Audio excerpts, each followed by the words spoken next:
변호인단 우리 강현재 변호사님의 입장을 듣고 있겠습니다. 정광 목사님 변호인단 전체를 대리하여 제가 기자회견문을 낭독하겠습니다. 국가가 재난 상황에 직면하면 할수록 어떤 지도자의 리더십은 더욱 빛을 발하고 어떤 지도자의 리더십은 날개 없는 새처럼 추락하는 법입니다. 문재인 대통령은 이 시간 이후로 더 이상은 이번 코로나 GH 변형 바이러스의 확산 책임을 한 사람의 목사나 교회라는 종교 집단에 돌리지 마시기를 간곡히 요청합니다. 맞습니다. 문재인 대통령도 천주교 신자인데 그리스도의 몸이자 성전인 교회를 핍박하는 것이 하나님 앞에 두렵지 않으십니까? 한 국가의 대통령이 한 번도 아니고 수차례에 걸쳐 직접 나서서 코로나라는 국가 책임에 특정 국민과 교회에 묻기 위해 애쓰는 모습을 보임으로써 일각에서는 요즘 문재인 대통령은 기승전 전광훈 목사냐라는 웃지 못할 비판이 흘러나올 정도입니다.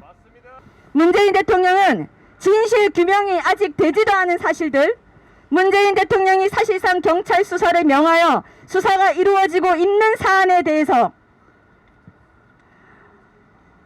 어제도 함부로 본 교회와 전광훈 목사님을 콕 집어서 방역협조 거부, 방역 방해, 1000명에 이르는 누적 확진자라는 표현을 거침없이 사용하였습니다.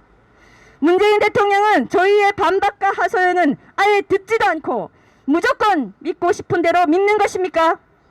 이것이야말로 본 교회는 가짜 뉴스라고 말씀드립니다. 가짜 뉴스. 또한 이는 대통령이 직접 나서서 특정 국민, 특정 교회를 상대로 진행되는 수사와 재판에 대해 무죄 추정 원칙이라는 헌법 대원칙을 완전히 깨고 이미 유죄인 것으로 단정하여 온 국민에게 말한 것이므로 법률가인 문재인 대통령이, 특히 인권 변호사였던 문재인 대통령이 어떻게 이와 같이 불법의 사람 같은 행동을 거침없이 반복하는지 참으로 놀라지 않을 수 없습니다. 이에 본 교회는 문재인 대통령의 발언으로 인해 죄인 아닌 죄인으로 낙인 찍혀 코로나 감염으로 인한 고통에 더해 인격 모욕과 말살로 정신적 고통까지 받는 본 교회 교인들, 8.15 광화문 집회 참가 국민 등 다수의 국민들과 힘을 모아 부득이 국가가 아닌 문재인 대통령 개인을 상대로 법적 대응을 하지 않을 수 없음을 밝힙니다.